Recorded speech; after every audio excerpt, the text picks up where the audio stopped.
ఏంటంటే ఆత్మ తిరుగుతుంది అనుకోండి, ఆత్మను బంధించి మీ మీద వదలమంటే వదిలేస్తాడు వాడు. పోయి మీలో ఎంటర్ అవుతుంది.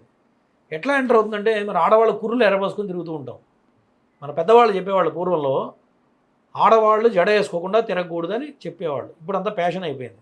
చెప్తే ఇప్పుడు నాలాంటి వాళ్ళు తిడతారు జనాలు. కాబట్టి ఎందుకు తిరగకూడదు అంటే ఎస్పెషల్లీ పౌర్ణమి, అమావాస్య, అర్ధరాత్రుల పూట కుర్రులు ఎడబోసుకొని రోడ్ల మీద బండ్ల మీద తిరగకూడదు.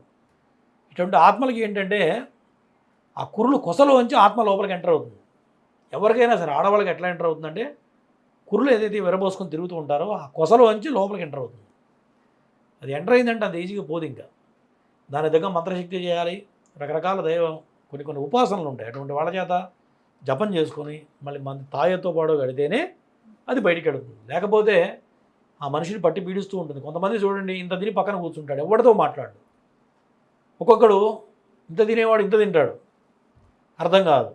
తండ్రికి తల్లికి ప్రేమ ఉంటుంది, పిల్లాడు తింటుంటే వద్దంటావా అని తల్లి అంటుంది. పెడుతుంటాడు, తింటుంటాడు, వాడికి మైండ్ పనిచేయదు, స్తబ్దత ఉంటాడు, ఎవరితో